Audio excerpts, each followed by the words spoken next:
امی ابو نے پسند کی شادی کی تھی کیونکہ دونوں طرف کے لوگ اس رشتے پر راضی نہ تھے، لہٰذا انہوں نے شادی میں شرکت نہ کی۔ میرے والدین نے ایک دوسرے کو تو پا لیا لیکن اپنوں کو کھو دیا۔ تقدیر نے میری ماں کو میرے والد کی وجہ سے اپنوں سے جدا کیا تھا۔ کون جانتا تھا کہ کبھی وہ دن بھی آئے گا کہ میرے ذریعے وہ ان سے دوبارہ مل جائیں گے۔ میری صورت اچھی تھی مگر سیرت میں تکبر اور اپنے حسن کے احساس سے اکھڑا پن بھرا ہوا تھا۔ پاس پڑوس کے لڑکے میری جھلک دیکھنے کو بےتاب رہتے، مگر میں جو لڑکیوں سے بات کرنے کو اپنی توہین سمجھتی تھی، لڑکوں کو کبھی گھاس نہیں ڈالتی تھی۔ کالج میں داخلہ لیا تو یہ نخوت اور بڑھ گئی۔ ذہانت میں بھی کسی سے کم نہ تھی، میری ہر چیز مکمل تھی۔ کاش کہ میری سیرت اچھی ہوتی۔ کون جانتا تھا کہ لاڈ اٹھانے والے میرے محافظ میرے والد کی زندگی کے دن تھوڑے ہیں۔ میں بھی 17 برس کی تھی کہ وہ گزر گئے۔ والدہ کے والدین تو ان سے ترک تعلق کر چکے تھے، ادھر ابو کے رشتے دار بھی ہم سے لا تعلق تھے۔ ایسے میں ہم ماں بیٹی کا اگر کوئی سہارا تھا تو وہ والد صاحب کی جمع پونجی اور وہ کوٹھی تھی جس میں ہم رہتے تھے۔ جمع پونجی نے سال بھر ساتھ دیا، اس کے بعد کوٹھی کی باری آ گئی۔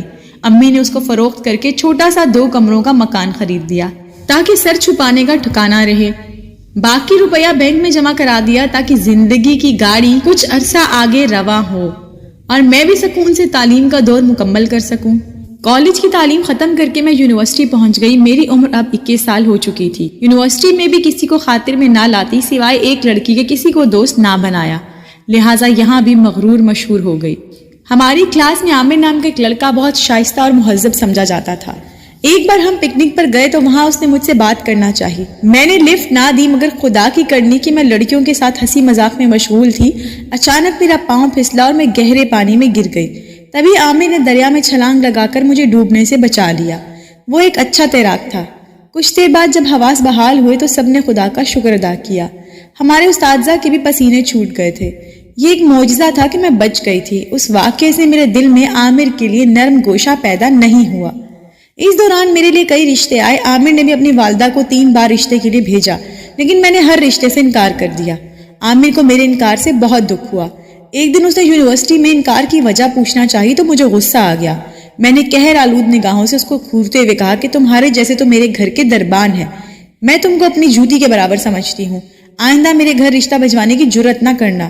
یہ کہہ کر میں نے گملے میں تھوکا اور آگے بڑھ گئی۔ وہ ہکا بکا میرا منہ تکتا رہ گیا۔ اس واقعے کے بعد نہ تو وہ کبھی مجھ سے مخاطب ہوا اور نہ ہی میری طرف دیکھا۔ میں نے بھی شکر کیا کہ تم روٹھے ہم چھوٹے۔ تعلیمی سال مکمل ہوا تو میں گھر بیٹھ گئی۔ عامر کو میری خبر رہی اور نہ مجھے اس کی۔ اب میری عمر 28 سال تھی۔ گھر میں کرنے کو کچھ نہ تھا تو بور ہوتی رہتی تھی۔ رفتہ رفتہ مالی حالات تنگ ہونے لگے، جائیداد کے پیسے ختم ہوتے چلے تو نوکری کی تلاش میں گھر سے نکلی۔ 2 سال تک مناسب ملازمت کی تلاش میں رہی لیکن کامیابی نہ ملی۔ جہاں بھی گئی اکثر میری نگاہوں والے افراد سے سابقہ پڑا۔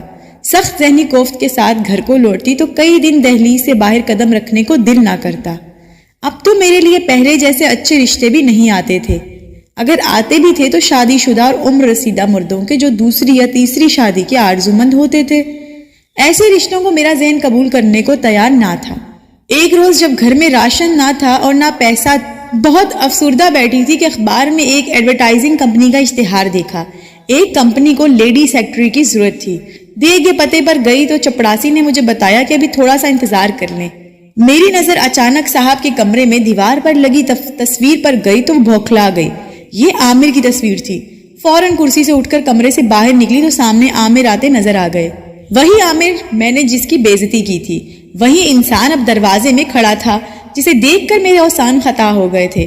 عامر نے بہت شائستگی سے سلام کیا، متانت سے کہا، مس ہنا، کیسے مجھ غریب کے دفتر میں کیسے آنا ہوا؟ نوکری کا پتہ کرنے آئی تھی لیکن اب نہیں کرنی مجھے آپ کے پاس نوکری۔ ٹھیک ہے نہیں کیجئے لیکن آداب میزبانی تو نبھا دیجئے، اگر کرسی پر تشریف رکھیے گا تو میری عزت افزائی ہوگی۔ اس نے کچھ اس طرح ہمدردانہ لہجے میں بات کی کہ مجھے اپنے سابقہ رویے پر شرم آ گئی۔ کیا سوچ رہی ہیں؟ آئیے۔ میں ان کے سامنے پڑی کرسی پر بیٹھ گئی۔ یہ بتائیے کہ ملازمت کیوں کرنا چاہتی ہیں؟ اگر بہت ضروری ہے ملازمت کرنا تو میری کمپنی میں نہیں کرنا چاہتی تو کوئی بات نہیں، میں کسی دوسری کمپنی میں اچھی ملازمت پر رکھوا دیتا ہوں۔ وعدہ کرتا ہوں کہ اس کے بعد آپ کی اجازت کے بغیر آپ سے بات نہیں کروں گا اور نہ فون کروں گا، کیونکہ آپ کے مزاج سے میں واقف ہو چکا ہوں۔ اس نے اتنے اعتماد اور اپنائیت سے یہ باتیں کی کہ میں نے اس کو اپنے حالات بتا دیے۔ وہ کہنے لگا کافی عرصہ ملازمت کی تلاش میں رہنے سے آپ کو معاشرے کے رویوں کا بخوبی اندازہ ہو چکا ہے، تو کیا یہ بہتر نہیں کہ آپ مجھ پر یہ اعتبار کر لیں؟ میں آپ کو ایک اچھی سیٹ پر ملازمت دلواؤں گا اور تنخواہ بھی معقول ہوگی۔ اس کے علاوہ آپ کے تحفظ کی ضمانت بھی دوں گا۔ مجھے شرمندہ نہ کرو عامر، میں تو اسی وجہ سے واپس جا رہی تھی کہ اس روز تمہاری اہانت کی تھی اور بدلے میں تمہارے حسن سلوک سے شرمندہ ہو رہی ہوں۔ مجھے لگا کہ دوبارہ بھٹنے کی بجائے عامر کی پیشکش کو قبول کر لینا چاہیے۔ عامر نے آئی ٹی کا کورس کروانے میں میری مدد کی اور جب میں نے کورس مکمل کر لیا تو مجھے جاب دے دی، تاہم وہ مجھ سے کبھی بے تکلف نہ ہوا، لیے دیے رہتا، ضرورت پر مختصر بات کرتا، لیکن یہ سبھی آفس والے جان گئے تھے کہ وہ میری عزت کرتا ہے، بہت احترام سے پیش آتا تھا، تو سبھی لوگ عزت سے پیش آنے لگے۔ کسی کی جرت نہ ہوتی کہ میلی نظر مجھ پر ڈالے۔ مجھے عامر کی کمپنی میں ملازمت کرتے 6 ماہ گزر گئے تھے۔ اس عرصہ میں ایک شخص کی اچھائیوں کو دیکھنے اور پرکھنے کا موقع ملا تو دل سے اس کا احترام کرنے لگی۔ خود کو تسلی دیتی تھی کہ اس وقت طالبہ تھی اور والد کا سایہ بھی سر پر نہ تھا، ایسے میں کسی اجنبی لڑکے پر کیوں کر اعتبار کر لیتی؟ میں بھی تو حق بجانب تھی۔ یہ بات الگ ہے کہ جب عامر نے مجھ سے کبھی بدتمیزی نہ کی تھی تو مجھے اس کے ساتھ اخلاق سے بات کرنا چاہیے تھی۔ خیر، جو ہونا تھا ہو چکا تھا۔ انسانی رویے تو اپنی شخصیت کی کمتری اور برتری کی وجہ سے مورز وجود میں آتے ہیں۔ قسمت نے ہمیں ملانا تھا سو ملا دیا۔ کل جو تقدیر مجھ پر نامہربان تھی وہ آج مہربان ہو چکی تھی۔ میں نے امی کو بتایا کہ میرا باس میری یونیورسٹی کا کلاس فیلو ہے اور یہ بزنس اس کے والد سے اسے وراثت میں ملا ہے۔ والدہ نے کہا اگر وہ تمہارا اتنا خیال رکھتا ہے تو کسی دن کھانے پر بلا لو۔ امی کا خیال درست تھا، وہ سمجھ چکی تھی کہ عامر کے دل میں میرے لیے جگہ ہے، جبکہ مجھے یہ بھی نہ پتا تھا کہ وہ شادی شدہ ہے یا غیر شادی شدہ۔ ایک دن امی کی طبیعت بہت خراب تھی سو میں دفتر نہ گئی۔ اس دن میرے ذمہ اہم کام تھا اور میں کبھی ایسا نہیں کرتی تھی کہ غیر ذمہ داری کا مظاہرہ کروں۔ یہ بات عامر کو پتا تھی، لہٰذا اس نے میرے گھر فون کیا میری خیریت کا پتہ چل سکے۔ امی نے فون پر بات کی اور بتایا کہ میری طبیعت بہت خراب ہے اور بیٹی کے علاوہ مجھے سنبھالنے والا کوئی نہیں، تبھی وہ آپ کو چھٹی کی درخواست بھجوا رہی ہے۔ آنٹی، چھٹی کی درخواست کی ضرورت نہیں ہے نا، میری کلاس فیلو ہے، میں ان کو ملازم نہیں سمجھتا، صرف خیریت معلوم کرنے کو فون کیا تھا۔ اگر ایسی بات ہے بیٹے تو گھر آ جاؤ، میری خیریت دیکھ لو۔ عامر نے آفس آف ہونے کے بعد گاڑی نکالی اور ہمارے گھر آ گئے۔ جب اس نے کال بیل دی میں نے دھڑکتے دل کے ساتھ دروازہ کھولا۔ یہ وہی شخص تھا جس کا دل کبھی میرے لیے دھڑکا کرتا تھا اور آج میرا دل اس کی خاطر دھڑک رہا تھا۔ وقت کا عجب چلن ہے، حالات کی کایا پلٹتے دیر نہیں لگتی۔ کل وہ میرا مشتاق دید تھا اور آج میں اس کی منتظر تھی۔ دوسری بار بھی وہ امی کی عادت کی خاطر ہمارے گھر آئے اور امی کو اپنی گاڑی میں ہسپتال لے گئے۔ وہ دونوں اس طرح گھل مل گئے تھے جیسے برسوں سے جان پہچان ہو۔ ان کے درمیان ایسی باتیں ہوئیں جن کو میں نہ سن سکی، لیکن جب عامر چلا گیا تب امی کے چہرے پر طمانینت تھی۔ وہ آج بہت خوش اور سکھی لگ رہی تھی۔ شام کو عامر دوبارہ آیا اور امی کو اپنی گاڑی میں ہسپتال لے گیا۔ آج ان کے درمیان میں ہی خود کو اجنبی محسوس کر رہی تھی۔ امی نے بعد میں بتایا کہ بخت، دراصل یہ میرا بھتیجا ہے۔ تمہارے ننیحال کے روٹ جانے کے بعد میرے بھائی نے مجھ سے قطع تعلق کر لیا تھا۔ خدا نے تمہارے وسیلے سے مجھے بھتیجے سے ملایا ہے۔ آج میں بہت خوش ہوں۔ اب کیا رکاوٹ تھی؟ میری ماں عامر کی پھپھی تھی جنہوں نے اپنے بھتیجے کو گلے سے لگا لیا تھا اور عامر کی دلی مراد پوری ہوئی۔ وہ ایک بار پھر اپنی والدہ کو ہمارے گھر لایا، انہوں نے جھولی پھیلا دی۔ بتاتی چلوں کہ امی کی شادی کے سال بعد ماموں کی شادی ہوئی تھی، لہٰذا امی نے اپنی اس بھابھی کو اس وقت نہیں پہچانا تھا جب وہ پہلے 2 بار ہمارے گھر رشتہ لے کر آئی تھی۔ امی نے اپنے بھائی سے ملنے کی آرزو کی۔ ممانی اور عامر ان کو بھی منا کر امی کے پاس لے آئے۔ اس دن کا منظر دیدنی تھا جب ایک لمبی مدت بعد امی اور ماموں ملے تھے۔ ماموں نے کہا بہن میرا تو بہت جی چاہتا تھا کہ آپ سے ملوں، مگر والد نے قسم دے دی تھی کہ اب سلطانہ سے نہیں ملنا، تبھی دل پر پتھر رکھ لیا تھا۔ عامر نے مجھے کہا کہ اب تم آفس نہیں آؤ گی اور پھر شادی کی تیاریاں شروع کر دی گئیں۔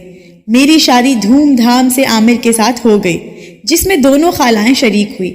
نانی جان بھی آئی، مگر افسوس کہ نانا وفات پا چکے تھے۔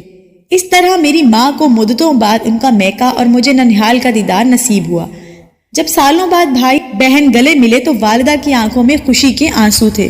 امی کہتی تھی کہ میں سوچ بھی نہیں سکتی تھی کبھی اپنوں سے ملوں گی اور ہم پھر سے ایک ہو جائیں گے۔ میری شادی کے 4 ماہ تک والدہ اپنے ہی گھر میں رہی، مگر وہ بیمار رہتی تھی۔ تبھی عامر اور ماموں ان کو سمجھا بجھا کر اپنے گھر لے آئے۔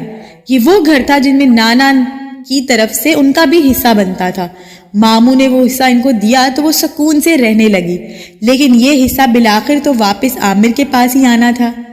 افسوس کہ میری والدہ صرف 3 برس ہی اپنوں کے ساتھ رہ سکی اور پھر اپنے خالق کے پاس چلی گئی۔ آج ہر سکھ ہر نعمت میرے پاس ہے، مگر ماں نہیں ہے، جس نے کتنے دکھ اٹھا کر مجھے پروان چڑھایا تھا۔ سچ ہے، اس جہان میں ماں جیسا کوئی رشتہ نہیں ہے، اور ماں کی ہستی کا کوئی نعم البدل بھی نہیں ہے۔ اگر آپ کو ہماری سٹوری اچھی لگی ہو تو لائک اور شیئر ضرور کریں۔ شکریہ۔